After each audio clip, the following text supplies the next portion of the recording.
খাবারটা নিয়ে এসো, আমি ওকে এইখানেই খাওয়াবো। ঠিক আছে দিদি।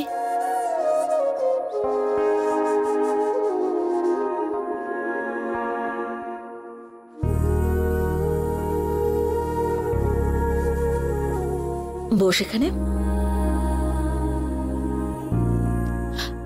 সোনা, তোর কিছু মনে হচ্ছে কি এখন?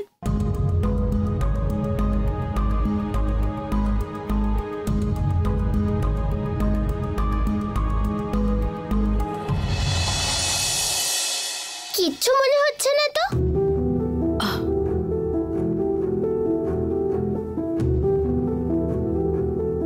ছোড়দি,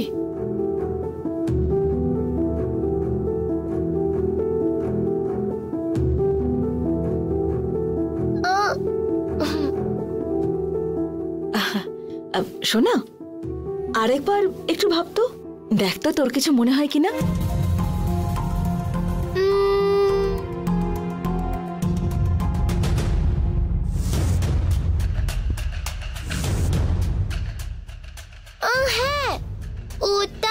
হ্যাঁ, কি মনে হচ্ছে বল? কোনো কিছু দেখলি তুই? আমার কিছু মনেই হচ্ছে না। বাচ্চা মেয়ে কিছু মনে করবে না, কথা মনে করো না, বারবার করে জিজ্ঞেস করো না ওকে। ও তারপরে যদি কিছু বলে দেয় তখন কষ্ট পাবে।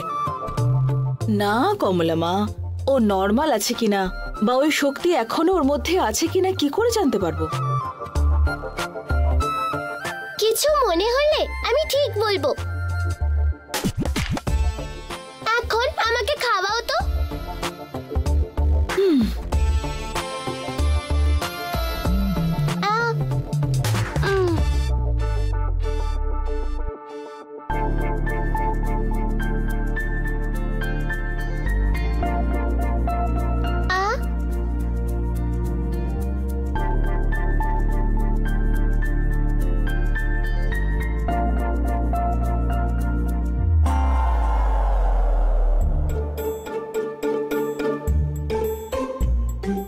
সোনা,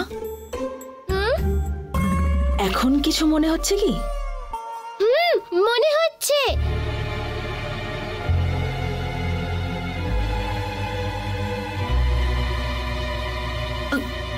কি মনে হচ্ছে তো সোনা? হ্যাঁ, ঘুমিয়ে পড়ি বলে মনে হচ্ছে। চলো, আমি ঘুম পাড়াবে, চলো চলো।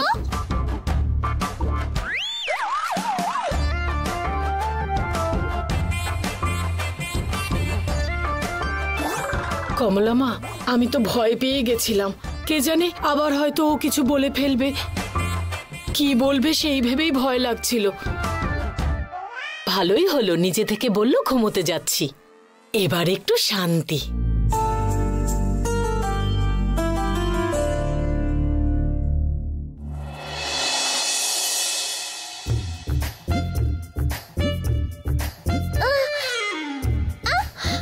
বাবু, ম্যাডাম কোথায়? আমাকে ফোন করেছিলেন?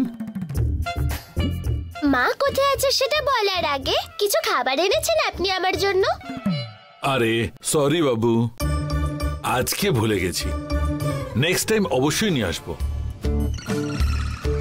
এরপর থেকে আমার বাড়ি আসতে হলে আমার জন্য কিছু খাবার আনতে হবে। ওকে। আর সবার সামনে কিন্তু আপনি আমায় খাবার দেবেন না। ওকে ওকে। কেউ যাতে না জানতে পারে এরকম ভাবে দিতে হবে। ঠিক আছে? হ্যাঁ, মনে থাকবে। ঠিক আছে, আসুন। হ্যাঁ, আরেকটা কথা আপনাকে বলে দিই,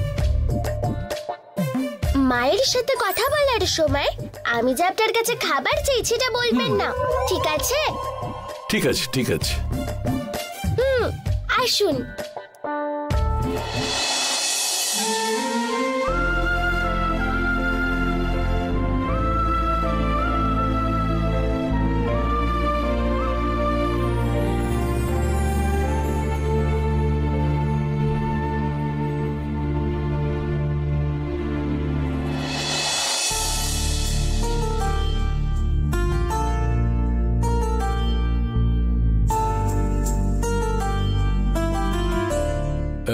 ম্যাডাম,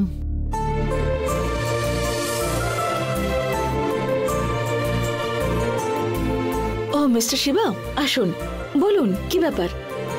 কি ম্যাডাম, হঠাৎ করে মেডিটেশন শুরু করে দিলেন?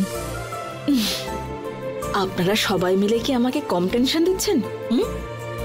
ওদিকে ওই সায়ন, অফিসের দিক থেকে দেখলে আপনি, আর বাড়িতে এই রাক্ষসী। হ্যালো, আমি কি টেনশন দিয়েছি তোমাকে? ছোট্ট বাচ্চা আমি।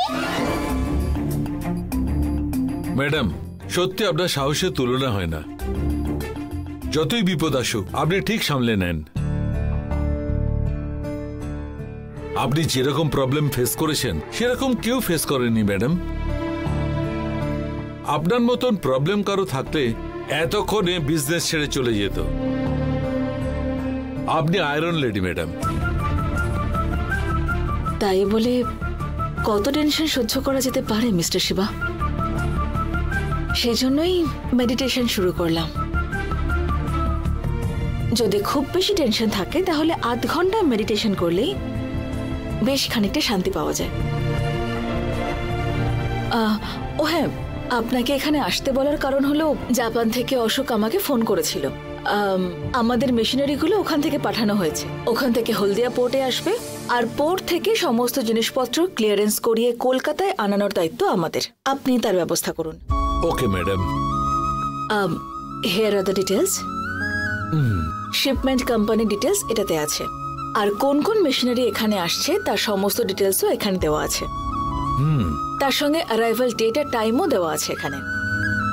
ঠিক আছে, আমি ফলো আপ করবো ম্যাডাম, আর প্রত্যেকটা আপডেট আপনাকে দেব। শিওর।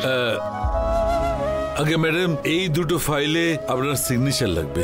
শিওর।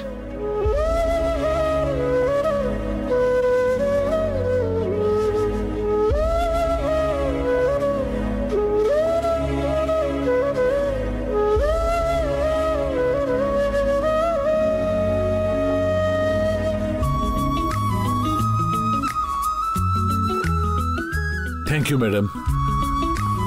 ওকে ম্যাডাম, আমি আসছি। Thank you. সাবধানে যান। বাই। বাই।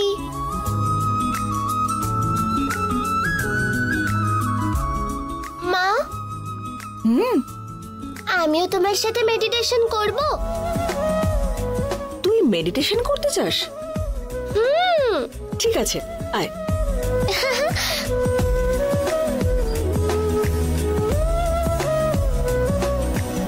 এরকম মুদ্রা বানিয়ে বস, স্ট্রেট। এবার স্লোলি তোর চোখ বন্ধ কর।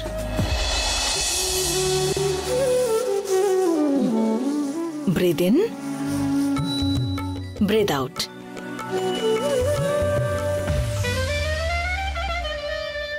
এই চোখ বন্ধ। এ আমার মাটা না, চোখ খুলেছি না বন্ধ করেছি সেটাও ঠিক জানতে পেরে যায়। কি হলো? কি বকবক করছিস রে? কই কিছু না তো। Breathe in, slowly breathe out. One more time. Breathe in,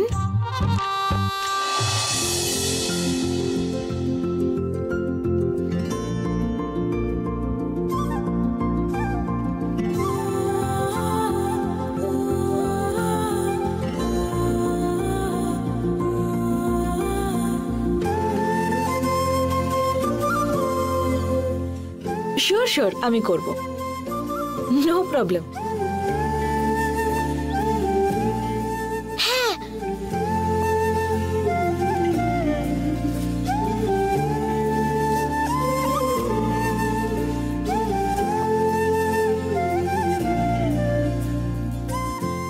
হ্যাঁ রে, আজকে তো তুই কাউকে জিজ্ঞাসাও করলি না, নিজে নিজে হোমওয়ার্ক করতে বসলি। মা, এই ছোট বাচ্চাটাকে স্কুল যেতে হবে বলে কে বলেছিল? কেন? আর ওনার ফটো থাকলে দেখাও তো। মানুষের উন্নতি শুরু হয়েছে লেখাপড়া শুরু করার পর থেকেই, তা না হলে এখনো আদিম মানবদের মতো জঙ্গলেই থাকতো। ওইখানেই থাকতে পারতো তো। এই শহরে দেখো, ট্রাফিক, ধোঁয়া, স্কুল যেতে হয়, হোমওয়ার্কও করতে হয়, তাছাড়া কাজও করতে হয়। আর যে কোনো কাজ করতে গেলে টাকা লাগে। কিন্তু কারুর মনে শান্তি নেই। এরকম জীবনের কি দরকার? একটু ঠান্ডা হাওয়া দিলেই ওরে বাবা কি শীত করছে বলে বাড়ির ভেতরে চলে যাস, আর জঙ্গলে জোর বৃষ্টি, জোর হাওয়া, সিংহ, বাঘ, ভাল্লুক সবকিছুই তো থাকবে। ওখানে কি করে থাকবি? হ্যাঁ না, টিচার স্কুলে বেশি হোমওয়ার্ক দিয়েছে বলে আদিম মানুষদের ব্যাপারে এইসব কথা বলছিস, তাই না?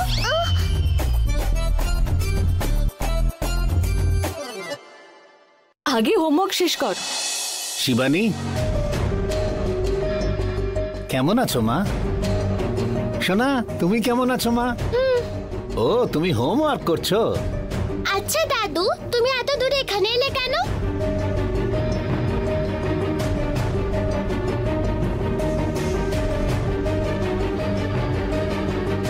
আরে এটা তো আমাদের বাড়ি, আমাদের বাড়িতে আমার আসতে নেই। শিবানী কে? আমার মেয়ে। মেয়ের বাড়িতে আসবো না? হ্যাঁ,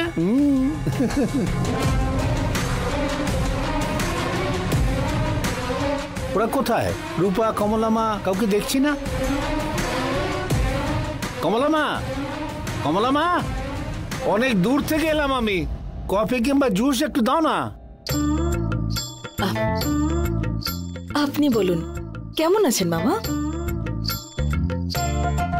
সত্যি কথা বলতে গেলে আমি ভালো নেই শিবানী।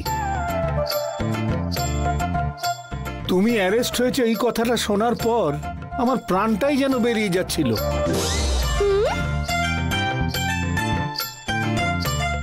ঠাকুরের সঙ্গে কত ঝগড়া করেছি জানো, তাই ঠাকুরই তোমায় বাঁচিয়েছে।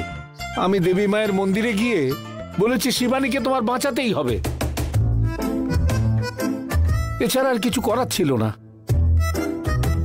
আর একটা কথা শিবানী, কফিটা নিন।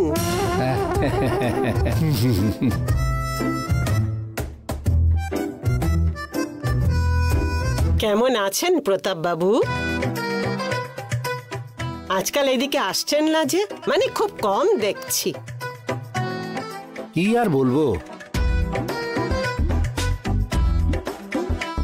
মেয়েটা অ্যারেস্ট হয়ে পুলিশ স্টেশনে থাকার সময় আমি কি করে এখানে আসতে পারি বলো? আমি ঠাকুরের সাথে কত ঝগড়া করেছি জানো, তারপর সেই ঠাকুরই তোমায় বাঁচিয়ে দিয়েছে। আমি দেবী মায়ের মন্দিরে গিয়ে বলেছি যে মা, আমাদের শিবানীকে তোমাকেই রক্ষা করতে হবে। হাঁটু গেড়ে মন্দিরে 250খানা সিঁড়িতে উঠেছি।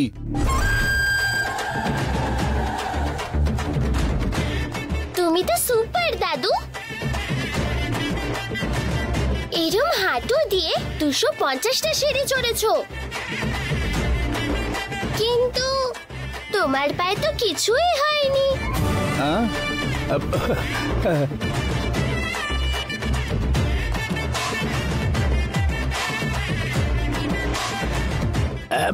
ওটা খুব নর্মাল ব্যাপার তো এটা।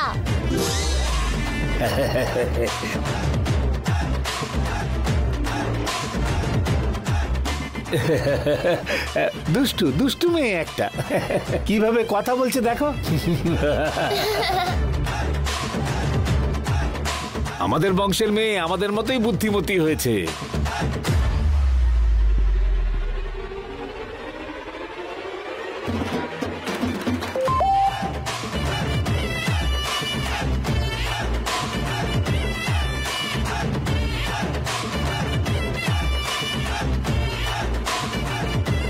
কি হলো শিবানী, 30,000 টাকা কেন পাঠিয়েছো? আমি তো তোমার কাছে টাকা চাইতে আসিনি। তার মানে তুমি এই জন্য এসেছো? সোনা, চুপ কর, এভাবে কথা বলতে নেই। টাকাটা এই মুহূর্তে ওনার কাজে লাগবে, সেজন্য আমি নিজেই দিয়েছি। শিবানী, সত্যি কথা বলতে গেলে টাকার আমার খুব দরকার ছিল। আচ্ছা, আমি কার কাছ থেকে টাকা নিচ্ছি? আমার মেয়ের কাছ থেকে টাকা নিচ্ছি তো। মেয়ের কাছ থেকে টাকা নিতে আমার আবার কিসের লজ্জা? ও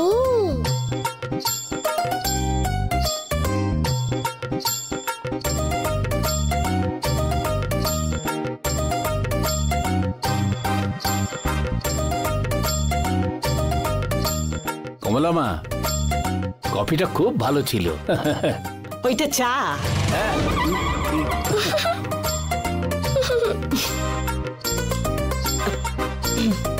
হ্যাঁ, তাই তো চা চা খুব ভালো ছিল। তাহলে আসছি সোনা। শিবানী, আমি তাহলে যাই। আসছি কমলা মা। রূপা, আসছি, কেমন?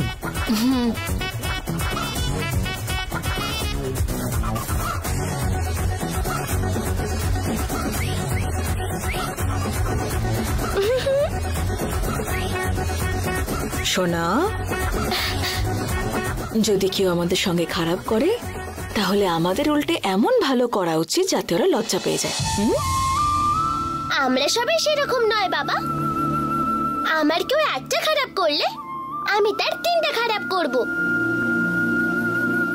হ্যাঁ হ্যাঁ হ্যাঁ, তুই করবি নিঃসন্দেহে। তার আগে হোমওয়ার্ক শেষ কর। কমলা মা, আমাকে তুমি একটু কফি বানিয়ে দাও না। ঠিক আছে দিদি।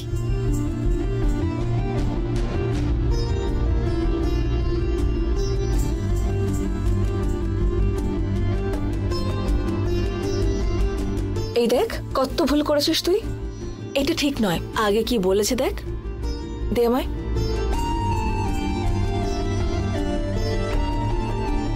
এই দেখ, এটা করে দিলাম, এনে বাকিটা সলভ কর।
রকি, এক মিনিট দাঁড়াও। হ্যাঁ সায়নদা, গুরুদেব ফোন করছে, কি বলছে দেখ তো। আমার ব্যাপারে জিজ্ঞেস করলে বলবি আমি এখন বাইরে আছি। বলুন গুরুদেব। রকি, কেমন আছিস? ভালো আছি। সায়ন কেমন আছে? তোরা তো মনে হচ্ছে ভুলে গেছিস আমাকে। হ্যাঁ, কেউ তো ফোনও করে না আমাকে। হ্যাঁ, আমি তোদের বাড়ির দিকে যাচ্ছিলাম। সায়ন কি আছে ওখানে? বাইরে বেরিয়েছেন গুরুদেব। দাদা ফিরে এলে আপনি যা বলছেন আমি সেটা জানাবো। দাদা কি বলে সেটা আপনাকে বলবো। ঠিক আছে, জেনে বল।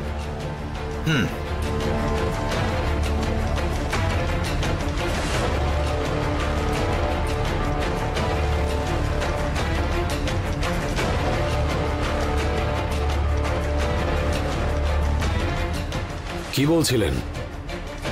গুরুদেব আসলে বাড়িতে আসতে চাইছে, তোমাকে জিজ্ঞেস করে জানাবো বললাম।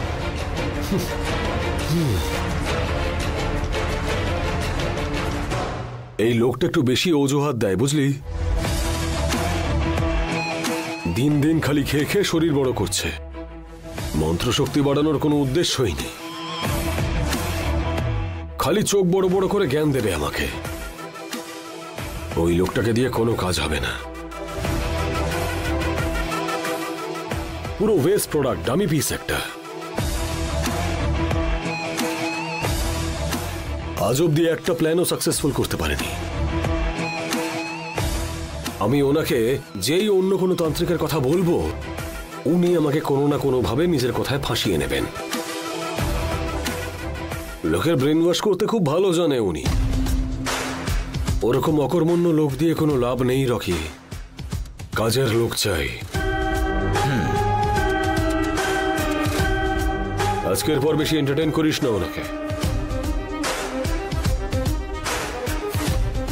দাদা তুমি এভাবে বলছো কেন?